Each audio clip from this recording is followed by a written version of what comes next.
I'm one of the few people that's already played college football 25, so after all of the hype with the gameplay yesterday, I thought I'd answer any other questions that you all have about the game. If you're following me on Twitter, you might have seen this last night, so I'm just going to go through some of the replies. And the first one is from Till Daddy. He's asking what's Will Johnson's overall, and I'm not going to tell you what his is specifically. I personally don't know, but I will tell you that all team overalls that you see from the main menu screen that they released yesterday in the trailer to any player overalls as well are not official. They can still change them. There's a lot of time before the game launches.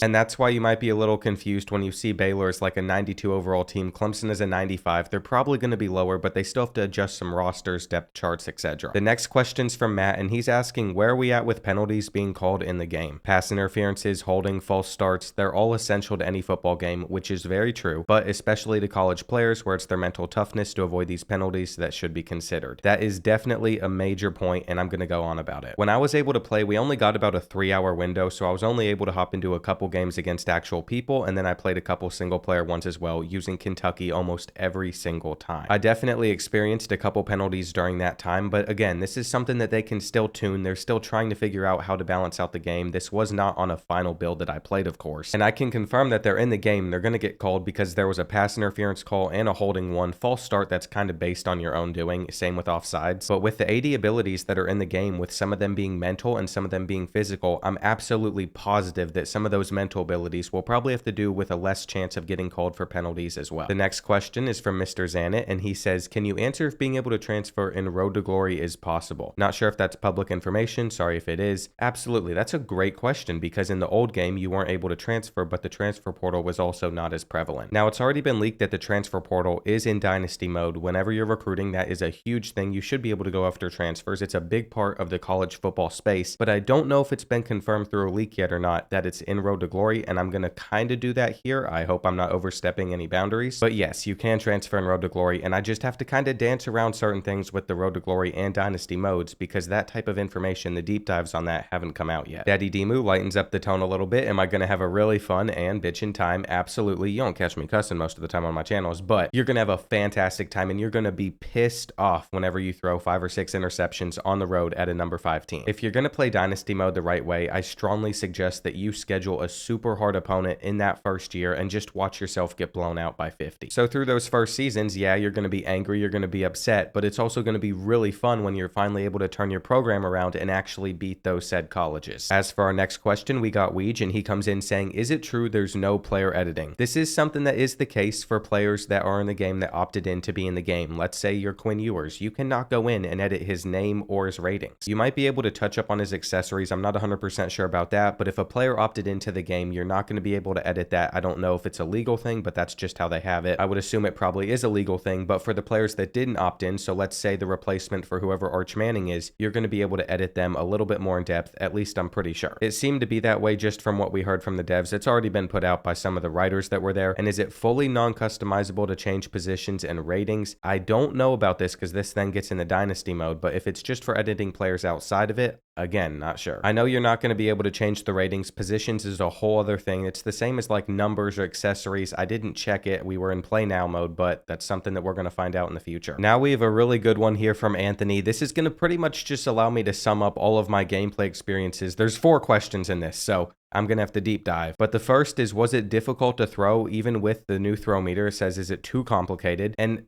I think it's a little bit difficult to get used to, but once you do, it shouldn't be an issue at all. From my experience, every time I played against somebody, I was using a team that was a lower overall than the opponent I was facing, so I was at the disadvantage, and I definitely noticed that sometimes the offensive line didn't hold up, and that does affect your throws. If you have somebody screaming at you right in your face before you're able to get it off with Brock Vandergriff, he shouldn't be able to just perfectly hit that target every time, so it was a little bit difficult to throw, but it makes sense why. These are college kids, and then you also asked if the new meter is too complicated. Me personally, I was still throwing things pretty normally, not too worried about the meter, and half the time it worked, half the time it didn't. The only time balls were super inaccurate though is when it would make sense for a ball to be super inaccurate, when you're super highly pressured, if you're thrown off of a back foot.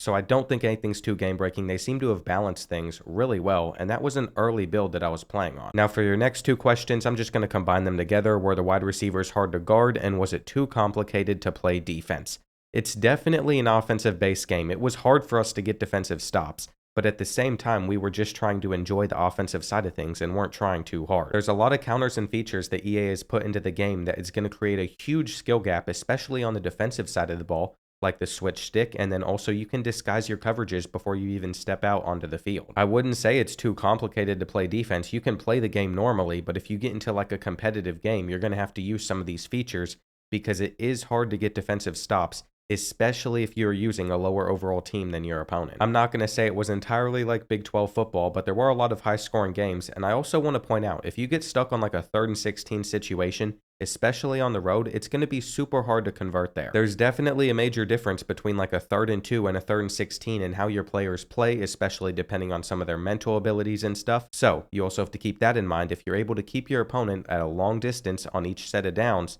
you're going to have a better chance at stopping them. Now we have a good one from Neon. When you get an interception, can you run to the end zone with your teammates and celebrate? I only got one interception when I was playing. I didn't try to do that specific thing, but there are a lot of different celebrations that you can pull off after a turnover, after a first down, and especially after a touchdown. I think EA said in the deep dive that there's like 26 of them, especially after a touchdown, that you can do. You're going to be able to find them in the main menu screen. It's kind of like FIFA. You hit a certain combo of buttons and then your player does it. I did the Heisman pose when I was playing, and I didn't really try to do many other things. I was more worried about seeing everything else out there on the field, but it was a very small period, so I wasn't exactly looking for anything specific. Logan asks if I were to play one game to prepare me the most for when it comes out, so that I'm decent with running and throwing, would it be NCAA 14 or Madden 24? Now, this is a tough question because NCAA Football 14 at this point is very outdated. The physics on that game are not going to line up with what we have now. So right off the bat, I do have to say Madden 24 would probably help you more, but the Madden reskin crowd would run with that like it's the end of the world. It doesn't play like Madden. I think you all saw that in the gameplay. It's still a different feel. But if all you've played is NCAA Football 14 and then you jump into College Football 25 without ever seeing what Madden 24 is like,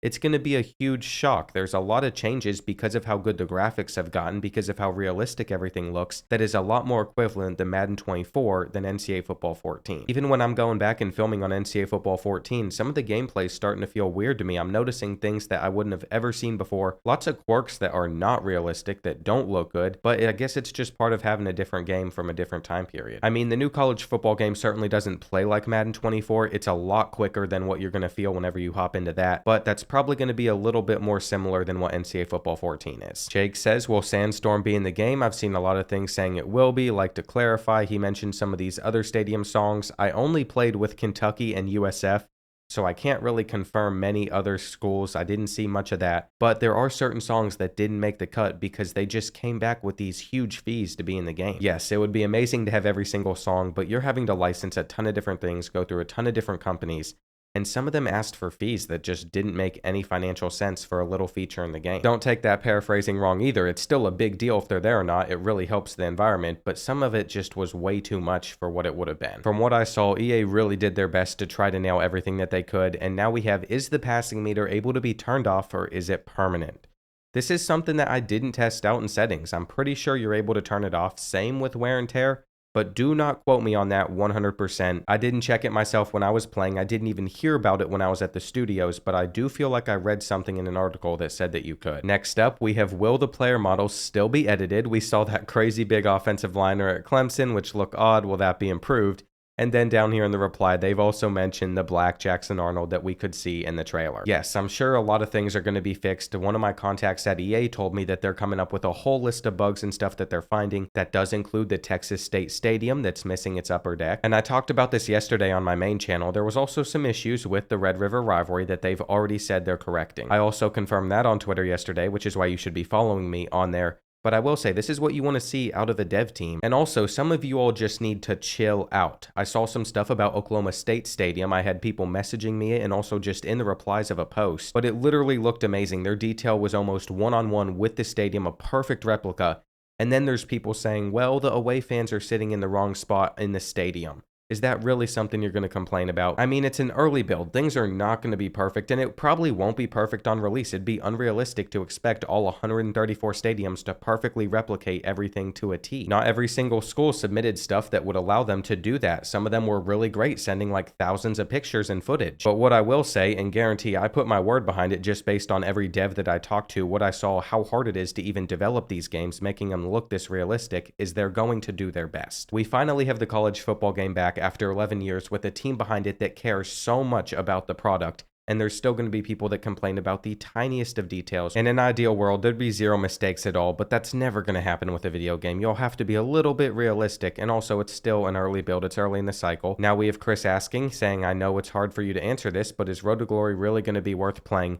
I can't say too much, but I did see a couple things pushed out and spread around that it's going to be a glorified story mode, and that's not the case. You're not going to be forced into some story or something. I think you all are really going to enjoy the Road to Glory mode. Once that deep dive comes out and you see everything that's in it, you're going to be stoked. And there might even be some things that have already been leaked out about it that I'm not allowed to talk about yet. Next, we have another one that I can really get deep into, and how much did it feel like you were in the stadium? Like, how immersed did you feel while playing? I will say Kroger Field felt exactly like it would have right before kickoff if I was actually there. Whenever I was actually in the game, beating Louisville, it was a close one, but we still beat Louisville. It really felt like I was in that moment. It was so well done, and they're going to have even more about that whenever they talk more about the presentation. I'm so excited for when I can go even deeper on some things, and now we have, are there any HBCUs in the game?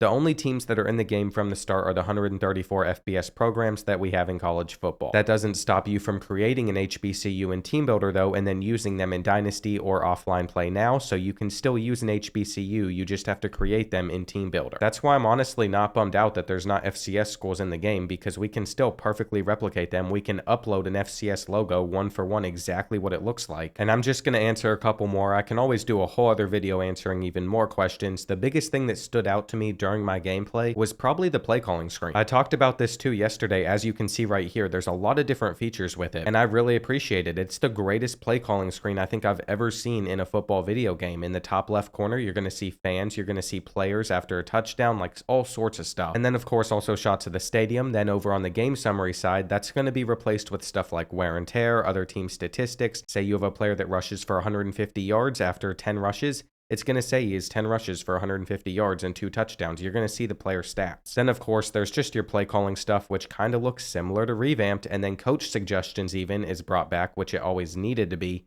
We also have the key players section, so you don't have to go into the depth chart for the other team to see who you're facing off against. And then, of course, the beautiful score bug at the bottom that there were still complaints about. It's not ESPN branded, but I'm really happy with how it turned out. It looks amazing. And we don't need the ESPN branding for that. I'm going to end off this video with one final question from Vic. What's up, dude? Sum up the game in 3 separate words. This one's honestly very easy for me. I'm just going to go with best case scenario. We have a college football game back for the first time in 11 years with a dev team, like I said earlier, that is so passionate and absolutely loves it. They want to have the best product out possible. So yeah, there's going to be certain things that aren't perfect. Maybe Quinn Ewer's face looks identical to mine. It doesn't look exactly like a face scan would for his. Maybe Jackson Arnold's black. They can change that type of stuff. You can either go into the game looking to nitpick all these little things or just enjoy the product and have a good time finally playing college football 25.